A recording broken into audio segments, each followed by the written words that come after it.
दोस्तों, हाल ही में मैंने कवल थुराई उनबल ननबन नाम की एक मूवी देखी है जो कि 2020 में रिलीज हुई थी। इस फिल्म को डायरेक्ट किया है आरडीएम जी ने और आईएमडीबी पर मिले है इस फिल्म को 7.3 आउट ऑफ 10। आप इस फिल्म को यूट्यूब पर हिंदी में देख सकते हो। ये कहानी हमें पुलिस के एक दूसरे साइड को दिखाती है, जहाँ पर कुछ लोग जनता के प्रॉब्लम सॉल्व करने के बजाय लोगों को तकलीफ में डालकर उन्हें मारपीट कर उनसे पैसे लूटने का काम करते हैं। क्या आपको सच में लगता है कि पुलिस आम जनता की मदद करने के लिए है? और अगर आपको ऐसा लगता है तो आज की कहानी आप जरूर देखिएगा, जिसमें आपको पुलिस का एक अलग ही एंगल देखने को मिलेगा। तो दोस्तों, अगर आपको हमारे एक्सप्लेनेशन वीडियोस पसंद आते हैं तो वीडियो को लाइक और चैनल को सब्सक्राइब जरूर कीजिए। तो चलिए शुरू करते हैं आज की कहानी। कहानी की शुरुआत में हमें एक सुनसान जगह को दिखाया जाता है, जहाँ पर एक आदमी को बहुत ही दर्दनाक तरीके से बांध कर रखा गया था। वो आदमी दर्द के मारे बहुत ज्यादा चिल्ला रहा होता है कि प्लीज उसकी कोई मदद कर दे, लेकिन उसके आसपास वहां पर कोई नहीं होता और ये सीन यहीं पर कट हो जाता है। अब दोस्तों, इस आदमी को इस तरह से टॉर्चर कौन कर रहा है और उसे यहाँ पर किसने बांध कर रखा है, ये हमें कहानी में आगे पता चलेगा। अब यहाँ से कहानी जाती है कुछ महीने पहले, जहाँ पर हमें कहानी के मेन किरदार को दिखाया जाता है। इस लड़के का नाम है प्रभु। प्रभु एक फूड डिलीवरी बॉय का काम करता है। आज वो यहाँ पर एक बिरयानी की डिलीवरी करने के लिए जाता है और उस महिला के साथ बातचीत करते वक्त हमें पता चलता है कि प्रभु एक बहुत ही अच्छा और ईमानदार लड़का है। उसके अगले सीन में हमें प्रभु के साथ काम करने वाले उसके कुछ दोस्तों को दिखाया जाता है, जिसमें प्रभु का एक खास दोस्त होता है और उसका नाम है सतीश। यहाँ पर उन लोगों को भूख लग गई थी, इसलिए वो लोग खाना खाना शुरू कर देते हैं। थोड़ी देर में वहाँ पर प्रभु पहुंच जाता है और वो भी उनके साथ खाना खाने लगता है, लेकिन उसके अगले ही पल प्रभु के एरिया से उसे फूड डिलीवरी का ऑर्डर आता है। तो वो ऑर्डर कंप्लीट करने के लिए उस बेचारे को तुरंत ही वहां से जाना पड़ता है। वो खाना भी ठीक से खा नहीं पाता। अब उस एड्रेस पर पहुंचने के बाद उसे पता चलता है कि ये खाना तो उसकी पत्नी ने मंगवाया है। अब दोस्तों, प्रभु की पत्नी का नाम होता है इंदु। वो अपनी पत्नी को डांटने लगता है कि तुम्हें इतना महंगा खाना ऑर्डर करने की क्या जरूरत थी। इस खाने का प्राइस मेरे एक हफ्ते की सैलरी जितना है। तुम्हें थोड़ा तो पैसा खर्च करने से पहले सोचना चाहिए। मैं यहाँ पर पैसा इकट्ठा करने में लगा हूँ और तुम उसे उड़ाने में। अब ये सारी बातें सुनने के बाद उसकी पत्नी इंदु बहुत ज्यादा दुखी हो जाती है और वो उसे कहती है कि तुम हमेशा ही अपने काम में बिजी रहते हो, इसलिए तुमसे मिलने के लिए मुझे ये सब कुछ करना पड़ता है। अब प्रभु वहाँ से जा ही रहा होता है, तभी इंदु उसे कहती है कि आज हमारी शादी की सालगिरह है, इसलिए मैंने ये खाना ऑर्डर किया है।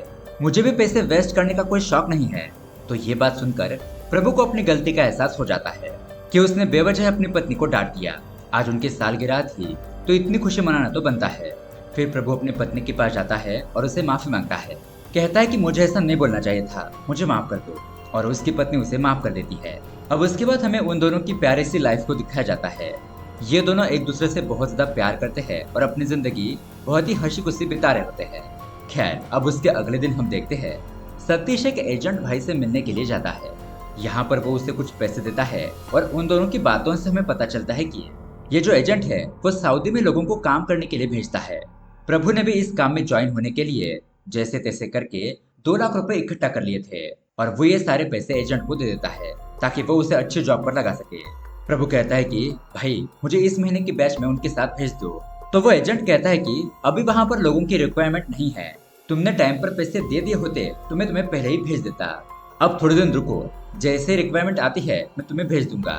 तो ठीक है, ऐसा कहकर प्रभु ऑफिस से बाहर आ जाता है। अब तभी उसकी पत्नी इंदु का उसे कॉल आता है और वो उसे कहती है कि प्रभु, क्या तुम मुझसे ऑफिस मिलने के लिए आ सकते हो? मुझे एक बहुत ही इम्पोर्टेंट बात तुमसे शेयर करनी है। तो प्रभु कहता है कि ठीक है, मैं वहाँ पर पहुँचता हूँ, लेकिन हम कहाँ मिलने वाले हैं? इंदु उसे अपने ऑफिस के पास जो होटल है वहाँ पर आने के लिए कहती है। अब उसके अगले सीन में हम देखते हैं ये दोनों उस होटल में पहुँचते हैं। प्रभु उससे पूछता है कि बताओ, तुमने मुझे यहाँ पर क्या बात बताने के लिए बुलाया है? इंदु उसे बताती है कि मेरे पास एक खुशखबरी है, मैं माँ बनने वाली हूँ। और ये बात सुनकर प्रभु बहुत ज्यादा खुश हो जाता है। वो उसे कहता है कि ये खबर क्या यहाँ पर देने वाली है? मैं कितना खुश हूँ मैं तुम्हें बता नहीं सकता। अब तुम्हें अपना बहुत ज्यादा ख्याल रखना होगा।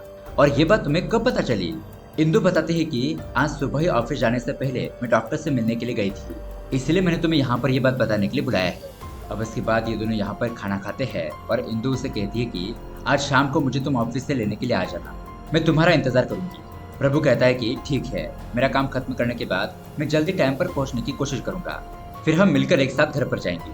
अब उसके कुछ देर बाद हम देखते हैं कि शाम हो जाती है। इंदु के ऑफिस का टाइम खत्म हो जाता है और वो अपने पति का इंतजार करने लगती है। लेकिन दोस्तों यहाँ पर प्रभु अपने कुछ काम में बिजी होने की वजह से समय पर नहीं पहुंच पाता। इसलिए बहुत देर तक इंतजार करने के बाद इंदु एक गाड़ी पकड़ती है और अपने घर के एरिया के पास पहुंच जाती है। वहां पर उतरकर वो अपने घर की तरफ जा रही थी, तो तभी कुछ चोर उसका रास्ता रोक लेते हैं और उन्हें देखकर इंदु बहुत ज्यादा घबरा जाती है। और ये सीन यहीं पर कट हो जाता है। थोड़ी देर के बाद प्रभु अपने घर पर पहुंचता है तो उसे अपने छत पर किसी के रोने की आवाज आती है। वो वहां पर जाकर देखता है तो वहां पर इंदु रो रही थी। वो उसे पूछता है कि क्या हुआ, तुम इतनी घबराई क्यों हो और तुम्हारे रोने के पीछे क्या कारण है। इंदु बताती है कि जब मैं घर पर आ रही थी तो कुछ चोरों ने मुझे पकड़ लिया, मेरे सारे गहने भी ले लिए और इतना ही नहीं, उनमें से एक लड़के ने मेरे साथ गंदी हरकत करने की कोशिश भी की। और ये सब कुछ बताने के बाद वो बहुत ज्यादा रोने लगती है। इस बात से प्रभु बहुत ज्यादा गुस्सा हो जाता है और वो दोनों अपनी बाइक पर बैठकर उस जगह पर जाते हैं उन चोरों को देखने के लिए, लेकिन वहां पर कोई भी नहीं था। अब वो लोग वहां से फिर से अपने घर की तरफ आने लगते हैं तो तभी अचानक एक पुलिस वाला उनकी गाड़ी के सामने आ जाता है और उनकी गाड़ी को रोक लेता है। उस पुलिस वाले को अचानक अपनी गाड़ी के सामने आता हुआ देखकर प्रभु उसे कहता है कि सर, आप ऐसे कैसे अचानक ही मेरी गाड़ी के सामने आ गए, अगर आपको चोट लग जाती तो। वो ऑफिसर कहता है कि अब तो हमें सिखाएगा कि हमें तुम्हारे साथ क्या करना चाहिए। चल गाड़ी को साइड में लगा और मुझे तुम्हारे सारे डॉक्यूमेंट्स देखने हैं। अब प्रभु उनको डॉक्यूमेंट दिखाता है। डॉक्यूमेंट देखने के बाद भी वो ऑफिसर उन्हें बहुत देर तक वहीं पर खड़ा करता है। तो प्रभु उस ऑफिसर से कहता है कि सर, मेरे पत्नी के गहने को चोरों ने चुरा लिए और उन्हीं को देखने के लिए हम यहाँ पर आए थे। प्लीज हमारा काम हो गया हो तो हमें जाने दीजिए। लेकिन वो ऑफिसर कहता है कि तुम्हारा चालान ना काटा जाए इसलिए तुम ये बहाने बना रहे हो। प्रभु कहता है कि नहीं सर, मैं झूठ नहीं बोल रहा हूँ, आप मेरी बात पर विश्वास क्यों नहीं कर रहे हो। तो यहाँ पर इन दोनों का हंगामा देखकर वहाँ का मेन इंचार्ज ऑफिसर, जिसका नाम होता है कबीरन, वो वहाँ पर आता है। वो उन लोगों से पूछता है कि यहाँ पर क्या चल रहा है। वो दूसरा ऑफिसर बताता है कि सर, मैंने इसे अपने गाड़ी के पेपर दिखाने के लिए कहा तो ये उल्टा मुझ पर ही भड़क रहा है। मैंने इसके डॉक्यूमेंट देखे लेकिन इसके अंदर इंश्योरेंस के पेपर नहीं है और ये अपने पैसे बचाने के लिए मुझसे झूठ बोल रहा है और इसकी पत्नी भी इसके साथ है। अब कबीरन प्रभु से पूछता है कि क्या तुम शराब पीकर गाड़ी चला रहे हो, सच बोलो वरना तुम्हें अंदर कर देंगे। तुम एक काम करो, इस पंप में फूंक मारो, अभी तुम्हारी सच्चाई पता चलेगी। प्रभु कहता है कि सर, मैंने इनको अपने सारे डॉक्यूमेंट्स दिए थे, ये झूठ बोल रहे हैं और मैं सच कह रहा हूँ, मैंने शराब नहीं पी है और इसमें दूसरा स्ट्रॉ डालकर दीजिए तभी मैं फूंक मारूंगा। तो ये बात सुनकर कबीरन बहुत ज्यादा गुस्सा हो जाता है। वो कहता है कि तो तू हमारे सामने दादागिरी करेगा, हम पुलिस वालों को तुम्हारी बात माननी चाहिए। अब देख मैं तुम्हें कैसा सबक सिखाता हूँ। ऐसा कहकर वो सारे पुलिस ऑफिसर उसे बहुत ज्यादा मारने पीटने लगते हैं। इंदु पुलिस वालों को अपने पति को छोड़ने के लिए कहती है लेकिन वो पुलिस वाले उसकी कोई भी बात नहीं मानते। इतना ही नहीं, वो पुलिस वाले प्रभु को पकड़कर गाड़ी के अंदर डालते हैं और उसे पुलिस स्टेशन लेकर जाते हैं और वहां से जाते वक्त वो ऑफिसर उसके इंश्योरेंस के पेपर नीचे फेंक देता है। मतलब कि दोस्तों जानबूझकर उस ऑफिसर ने वो पेपर छुपाए थे। अब ये सब कुछ देखने के बाद इंदु बहुत ज्यादा घबरा जाती है और वो रोने लगती है। उसके थोड़ी देर बाद हमें पुलिस स्टेशन का सीन दिखाया जाता है जहाँ पर प्रभु का दोस्त सतीश पुलिस स्टेशन में आता है और कहता है कि मुझे मेरे दोस्त से मिलना है। सर प्लीज, उससे गलती हो गई है, आप उसे छोड़ दीजिए। लेकिन वो पुलिस वाले उसे यहाँ से भगा देते हैं। अब यहाँ पर अंदर प्रभु को पुलिस लाठी से बहुत ज्यादा मारती पीटती है। प्रभु उनसे माफी भी मांगता है लेकिन वो उसकी बात नहीं सुनते। अब उसके बाद वो पुलिस ऑफिसर कबीरन वो भी प्रभु को बहुत ज्यादा मारता है और फिर उसे बाहर इंतजार करने के लिए कहता है। इस पुलिस स्टेशन में मुरली नाम का कांस्टेबल ये सब कुछ देख रहा था। वो ऑफिसर कबीरन से कहता है कि सर, आप इस बेचारे को छोड़ दीजिए, अगर उसके साथ कुछ गलत हो गया तो मुसीबत हो सकती है। लेकिन कबीरन कहता है कि उसने मुझे गलत कहा है, तुम्हें नहीं, इसलिए तुम चुप रहो। अब उसके बाद प्रभु को रात भर वहीं पुलिस स्टेशन में रुकाया जाता है। सुबह होने के बाद प्रभु फिर से कबीरन से माफी मांगता है और उसकी बाइक वापस लौटाने के लिए कहता है। तो कबीरन कांस्टेबल से कहता है कि इसे अपने ओरिजिनल डॉक्यूमेंट लाने के लिए कहो, उसके बाद देखेंगे इसके साथ क्या करना है। फिर प्रभु अपने घर पर आ जाता है। उसकी पत्नी इंदु प्रभु के लिए परेशान हो रही थी। प्रभु उसे बताता है कि मुझे फिर से पुलिस स्टेशन जाना होगा। उन्होंने ओरिजिनल डॉक्यूमेंट लेकर फिर से बुलाया है। तो अब उसके अगले दिन प्रभु दोबारा से ओरिजिनल डॉक्यूमेंट लेकर पुलिस स्टेशन पहुंचता है। वहां पर बैठा हुआ कांस्टेबल डॉक्यूमेंट लेता है लेकिन इस बार भी उसे उसकी बाइक वापस नहीं देता। वो उसे वहां पर बैठने के लिए कहता है। इस तरह से 2-4 घंटे बीत जाते हैं। वहां पर बहुत सारे लोग अपनी कंप्लेंट लिखवाने के लिए आते हैं जाते हैं लेकिन प्रभु के ऊपर कोई भी ध्यान नहीं देता। इस तरह से अब शाम हो जाती है और पूरा दिन भर प्रभु को वहीं पर बैठना पड़ता है। फिर शाम होने के बाद कबीरन पुलिस स्टेशन पहुंचता है। प्रभु उसे कहता है कि सर, मैंने अपने ओरिजिनल डॉक्यूमेंट सबमिट कर दिए हैं, प्लीज अब तो आप मुझे छोड़ दीजिए। तो कबीरन कहता है कि अच्छा, तो तुम मानते हो कि तुम्हारी गलती है, कल रात जो कुछ भी घटना हुई थी उसमें पूरी की पूरी गलती तुम्हारी थी। प्रभु कहता है कि जी हाँ सर, आप सही बोल रहे हो, प्लीज अब आप मुझे जाने दीजिए। कबीरन कहता है मतलब कि मैंने उस औरत के बारे में जो बोला था वो सही था, कि वो औरत तुम्हें खुश करने के लिए कहीं ले जा रही थी। प्रभु कहता है कि नहीं सर, ऐसी कोई बात नहीं है, वो मेरी पत्नी है, आप ये सब बातें छोड़िए और मुझे जाने दीजिए। लेकिन ऑफिसर करीबन उसे कहता है कि मैं तुम्हें यहाँ से जाने तो दूंगा, लेकिन तुम्हारी बाइक तुम्हें वापस नहीं मिलेगी। अब ये मेरी जिम्मेदारी है कि तुम्हारी बाइक तुम्हें वापस ना मिले। जाओ, तुम्हें जो करना है वो कर लो। अब उसके बाद प्रभु बहुत ज्यादा परेशान होकर वहां से चला जाता है। अपने दोस्त सतीश के पास आता है। सतीश उसे परेशान देखकर उसे कुछ खाना खिलाने के लिए एक ठेले पर लेकर आता है। अब रात के 11 बज रहे थे और तभी वहां पर एक कांस्टेबल आता है और दुकान को बंद करने के लिए कहता है कि चलो चलो, बहुत ज्यादा देर हो चुकी है। तो वहां पर काम करने वाला एक आदमी 2 थाली भरकर उसे खाना दे देता है और वो कांस्टेबल पैसे दिए बिना ही चुपचाप वहां से वो खाना लेकर चला जाता है। वहां बैठे सभी लोग ये सब कुछ देख रहे थे कि पुलिस की कितनी दादागिरी है। खैर, अब उसके अगले दिन सतीश प्रभु को बताता है कि यार 3 दिन हो गए हैं और तुम काम पर नहीं आए हो, बॉस तुमसे बहुत ज्यादा गुस्सा है, अगर तुमने 1 हफ्ते के अंदर काम को ज्वाइन नहीं किया तो वो तुम्हें काम से निकाल देंगे, तुम जल्दी से पुलिस से माफी मांग लो और अपनी बाइक चुपचाप ले लो। तो प्रभु कहता है कि ठीक है, मैं देखता हूँ मेरी बाइक कैसी ली जा सकती है, अब तुम मुझे यहीं पर छोड़ दो। उसके बाद वहां से प्रभु फिर से पुलिस स्टेशन जाता है, लेकिन इस बार भी वो लोग उसे इग्नोर करने लगते हैं। वो कांस्टेबल मुरली के पास आता है और उसे कहता है कि सर, क्या आप लोगों के पास दिल नहीं है? पिछले 3 दिनों से मुझे यहाँ पर टॉर्चर किया जा रहा है, मैं बहुत ज्यादा तकलीफ में हूँ, लेकिन फिर भी आप लोगों का मन नहीं भर रहा मुझे परेशान करके। मुरली कहता है कि देखो बेटा, सभी पुलिस ऑफिसर गलत नहीं होते, कुछ लोग होते हैं जो अपनी ईगो को सेटिस्फाई करने के लिए लोगों पर अत्याचार करते हैं, लेकिन तुम्हें उनके सामने झुककर अपना काम निकाल कर यहाँ से चले जाना चाहिए, इसमें तुम्हारी भलाई है। उसके बाद मुरली खुद कबीरन के पास जाता है और उसे कहता है कि सर, आप उस लड़की को छोड़ दीजिए, अगर उस लड़के ने टेंशन में आकर आत्महत्या कर ली तो आपकी नौकरी खतरे में आ जाएगी, वैसे भी आपके ऊपर पहले से बहुत सारे चार्जेस लगे हुए हैं। तो उसकी बात मानकर कबीरन उसे उसकी बाइक ले जाने की इजाजत दे देता है। तो प्रभु अपने डॉक्यूमेंट्स और चाबी कलेक्ट करता है। वो पीछे बाइक लेने के लिए जाता है तो उसकी बाइक के अंदर पेट्रोल नहीं था। वो अपने बाइक को ढकेलते हुए लेकर जा रहा था, लेकिन तभी अचानक उसे फिर से पुलिस स्टेशन के अंदर बुलाया जाता है। प्रभु कबीरन से कहता है कि सर, आपने मुझे कहा था बाइक ले जाने के लिए, तो आपने फिर से मुझे क्यों बुला लिया? सर प्लीज आप मुझे जाने दीजिए। लेकिन कबीरन उसे कुछ बताए बिना ही और ज्यादा मारने पीटने लगता है और फिर से वहीं पर बैठने के लिए कहता है। इस तरह से दोस्तों प्रभु को वहीं पर पूरी रात बैठना पड़ता है। तभी हम देखते हैं कि अचानक पुलिस स्टेशन में 3-4 चोर पहुंच जाते हैं और ये वही चोर होते हैं जिन्होंने इंदु की चेन चुराई थी। अब यहाँ पर हमें पता चलता है कि दरअसल ये चोर और पुलिस एक दूसरे के साथ मिली हुई है। उन लोगों ने आपस में बात करके ये तय कर लिया था कि इस एरिया में हम हर महीने जो भी चोरी करेंगे उसमें से आधा हिस्सा पुलिस को दे देंगे। इसके बदले में पुलिस उन चोरों को नहीं पकड़ेगी और अगर पकड़ भी लिया तो 2-3 महीने के अंदर छोड़ देगी। इस तरह से दोस्तों इस शहर में पुलिस और चोर मिलकर काम कर रहे होते हैं। उसके बाद ये चोर यहाँ पर गवाही देने के बाद चले जाते हैं। तभी यहाँ पर हम इंदु को देखते हैं जो अपने पति को ढूंढते हुए पुलिस स्टेशन पहुंच जाती है। यहाँ थाने में अपने पति के हालात देखकर उसे बहुत ज्यादा दुख होता है, क्योंकि उसके पति को बहुत ज्यादा मारा पीटा गया था। तभी वहाँ पर कबीरन पहुंचता है और वो इंदु से यहाँ से जाने के लिए कहता है, वरना तुम्हारे पति को और ज्यादा मारा पीटा जाएगा। तो ना चाहते हुए इंदु वहाँ से चली जाती है। अब यहाँ पर पुलिस स्टेशन में ऑफिसर कबीरन अपने कपड़े चेंज करता है और 2 पुलिस ऑफिसर को थाने में रुकने के लिए कहकर बाकी पुलिस ऑफिसर को यहाँ से जाने के लिए कहता है। उसके बाद ये पुलिस वाले प्रभु को पकड़कर बहुत ही बुरी तरीके से बांध देते हैं और उसे डंडे से बहुत ही बेरहमी से मारते हैं। यहाँ पर हम साफ साफ देख पाते हैं कि बहुत ही बुरी तरीके से प्रभु को टॉर्चर किया जा रहा था। अब उसके अगली सुबह इंदु एक वकील को लेकर पुलिस स्टेशन पहुंचती है।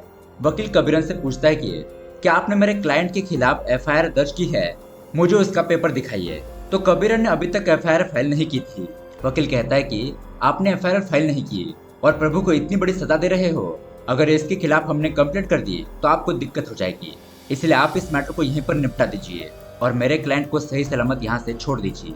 तो वह ऑफिसर इंदु को थोड़ा बाहर जाने के लिए कहता है और उसके बाद वकील को बताता है कि मैंने प्रभु को यहाँ से बाहर जाने क्यों नहीं दिया पता है। अब यहाँ पर हमें एक फ्लैशबैक दिखाया जाता है। प्रभु जब पुलिस स्टेशन से बाहर निकला था तब उसने ऑफिसर कबीरन के खिलाफ उसके सीनियर पुलिस स्टेशन में जाकर कंप्लेंट कर दी थी। तो वहाँ पर उसके सीनियर पुलिस ऑफिसर ने कहा था कि मैं इस मैटर को देख लूंगा, तुम पुलिस स्टेशन जाकर अपनी बाइक ले लो। तो ये पुलिस ऑफिसर कबीरन को कॉल करके कहता है कि अभी तुम्हारे पास जो प्रभु का मामला आया है उसे निपटा दो, और उसे वार्निंग भी देता है कि दोबारा ऐसी कंप्लेंट नहीं आनी चाहिए। तुम पब्लिक को ऐसे तंग करोगे तो तुम्हारी नौकरी चली जाएगी। और यही बात सुनने के बाद फिर से कबीरन को प्रभु के ऊपर गुस्सा आ गया था, इसलिए उसने उसे बहुत ज्यादा मारा पीटा। उसका ईगो हट हो गया था, इसलिए उसने उसकी बाइक को ले जाने नहीं दिया। लेकिन अब यहाँ पर प्रभु को फिर से मारा पीटा जाता है और उसके बाद कबीरन उसे छोड़ देता है। यहाँ इंदु और सतीश जब प्रभु को देखते हैं कि उसकी क्या हालत हो गई है तो उन्हें बहुत ज्यादा दुख होता है। फिर जैसे तैसे करके प्रभु को घर पर ले जाया जाता है। अब दोस्तों घर पर आने के बाद उनकी जिंदगी पहले जैसे नहीं रहती। इंदु और प्रभु ये दोनों ही परेशान रहने लगते हैं। इंदु अपने पति का साथ नहीं छोड़ती, लेकिन उसके अगले दिन उन्हें पता चलता है कि प्रभु को नौकरी से निकाल दिया गया है। ये देखकर प्रभु बहुत ज्यादा टेंशन में आ जाता है, लेकिन इंदु उसे कहती है कि तुम टेंशन मत लो, तुम्हें दूसरी जॉब मिल जाएगी और मैं हूं ना, मेरे जॉब से हमारे घर का खर्चा चल जाएगा। मेरे लिए तुम्हारे अलावा कुछ भी इम्पोर्टेंट नहीं है, तुम सही सलामत हो यही मेरे लिए काफी है। लेकिन फिर भी प्रभु को बहुत ज्यादा टेंशन हो रही थी कि आगे उनके साथ क्या होगा। ऐसे ही एक हफ्ता बीत जाता है और अचानक एक दिन टीवी पर न्यूज आती है कि मतलब कि प्रभु को जिस दिन बुरी तरीके से मारा पीटा गया था वो वीडियो वायरल हो जाता है। मीडिया वाले कबीरन को कॉल करके पूछते हैं कि सर आपने उस लड़के को इतना क्यों मारा, आपको उसे इतना मारने की क्या जरूरत पड़ गई, बताइए उसने ऐसा कौन सा गुनाह किया था। तो कबीरन मीडिया से झूठ कहता है कि वो लड़का रात को दारू पीकर गाड़ी चला रहा था, उसने कुछ लड़कियों को भी छेड़ा था, इसलिए हमने उसे मारपीट कर सजा दे दी। समाज में पुलिस का डर बना रहना चाहिए, उसकी गलती थी इसलिए हमने उसे सजा दी। ऐसा कहकर वो फोन को कट कर देता है। लेकिन दोस्तों यहाँ पर हमें एक शॉकिंग बात पता चलती है। दरअसल ये वीडियो प्रभु को मारते वक्त शिंदे नाम के एक ऑफिसर ने शूट किया था और कबीरन के कहने पर ही उसने ये वीडियो मीडिया में वायरल कर दिया था। और इन पुलिस ऑफिसर ने ये जानबूझकर किया ताकि प्रभु को कहीं दूसरी जगह पर जॉब न मिले, क्योंकि इस वीडियो से उसकी बदनामी हो जाएगी। और होता भी वैसा ही है, प्रभु को कहीं पर भी जॉब नहीं मिलती, जिससे कि प्रभु बहुत ज्यादा परेशान हो जाता है। यहाँ अपने पति को इतने बुरी तरीके से मारा पिटा हुआ देखकर इंदु को बहुत बड़ा झटका लगता है और टेंशन लेने की वजह से उसका मिसकैरेज हो जाता है। ये दोनों अपने बच्चे को खो देते हैं। अब एक दिन एक दूसरे पुलिस स्टेशन से प्रभु को कॉल आता है। वहां पर पहुंचने के बाद वो लेडी पुलिस ऑफिसर उसे कहती है कि तुमने पासपोर्ट के लिए अप्लाई किया था, तो उसी के वेरिफिकेशन के लिए मैंने तुम्हें यहाँ पर बुलाया है। अगर तुम्हें मेरी साइन चाहिए तो तुम्हें ऑफिसर कबीरन के पास जाकर उनकी एनओसी लेकर आनी होगी। उसके बाद ही तुम्हारा वीजा वेरीफाई हो सकता है और उसके बाद ही तुम दूसरे देश जा सकते हो। प्रभु कहता है कि मैडम ये सरासरी नाइंसाफी है, आप जानबूझकर मुझे कबीरन के पास भेज रही हो, ये जानते हुए भी कि मेरा उनके साथ झगड़ा हुआ है। ये सुनकर वो लेडी पुलिस ऑफिसर प्रभु के ऊपर भड़क जाती है, उसके ऊपर चिल्लाने लगती है कि तुम मुझे मत सिखाओ कि मुझे मेरा काम कैसे करना चाहिए, जो कहा है वो करो, वरना तुम्हारे वेरिफिकेशन को भूल जाओ। तो अब ना चाहते हुए भी प्रभु को वेरिफिकेशन करने के लिए फिर से कबीरन के पुलिस स्टेशन जाना पड़ता है। यहाँ पर पहुँचने के बाद कबीरन उसे एक पेन और पेपर देता है और उसके ऊपर लिखने के लिए कहता है कि मैं उस तरह शराब पीकर गाड़ी चला रहा था, सारी गलती मेरी थी और पुलिस ऑफिसर ने जो किया वो सही किया। लेकिन अब दोस्तों प्रभु ये सारी बातें उस पेपर पर नहीं लिखता, वो पुलिस के टॉर्चर से अब तंग आ चुका था। वो गुस्से से उस पुलिस स्टेशन से चला जाता है, लेकिन पुलिस स्टेशन के बाहर आने के बाद पता नहीं उसे क्या हो जाता है। वो फिर से गुस्से में आकर पुलिस स्टेशन के अंदर चला जाता है और वहां पर एक कुर्सी को उठाकर ऑफिसर कबीरन के सर पर वार कर देता है। अब ये वार इतना बड़ा था कि कबीरन के सर से बहुत ही बुरी तरीके से खून बहने लगता है, वो नीचे गिरकर तड़पने लगता है। उसके बाद प्रभु बाकी के पुलिस ऑफिसर को भी मारने पीटने लगता है, क्योंकि पुलिस ऑफिसर का टॉर्चर सहन करके वो अब बहुत ज्यादा परेशान हो चुका था। उसे कहीं से भी मदद नहीं मिल रही थी और बदला लेने का उसे यही एक रास्ता नजर आता है। लेकिन इतने में ही बाकी के पुलिस ऑफिसर वहां पर आ जाते हैं और प्रभु को मारने पीटने लगते हैं, उसे पकड़ लेते हैं और ये सीन यहीं पर कट हो जाता है। कहानी के एंडिंग में हम देखते हैं कि प्रभु को बहुत ही बुरी तरीके से बांधकर टॉर्चर किया जा रहा है। उसके बाद बड़े बड़े पुलिस ऑफिसर उस पुलिस स्टेशन में पहुंचते हैं और यहाँ पर हमें पता चलता है कि ऑफिसर कबीरन के सर पर चोट लगने की वजह से वो कोमा में जा चुके हैं। और यहाँ पर बड़े बड़े पुलिस ऑफिसर प्रभु को उस रूम से निकालकर किसी दूसरी जगह पर लेकर जाते हैं। उस पुलिस स्टेशन में इंदु पहुंचती है, जो कि बहुत ज्यादा परेशान हो चुकी थी, क्योंकि 2 दिन से प्रभु घर पर नहीं लौटा था। वो पुलिस स्टेशन में आकर मुरली से पूछती है कि क्या मेरे पति प्रभु यहाँ पर आए थे? तो मुरली कहता है कि नहीं, मैंने प्रभु को नहीं देखा, जिससे कि अब इंदु बहुत ज्यादा दुखी हो जाती है। और उसके बाद प्रभु के साथ क्या हुआ यह हमें कुछ भी दिखाई नहीं जाता और इसी सैड एंडिंग के साथ ये कहानी यहीं पर एंड हो जाती है। तो दोस्तों ये कहानी आपको कैसी लगी हमें कमेंट करके जरूर बताइएगा। साथ ही ऐसे ही अमेजिंग मूवी देखने के लिए हमारे चैनल को सब्सक्राइब जरूर कीजिए। मिलते हैं अगली वीडियो में। Thanks for watching.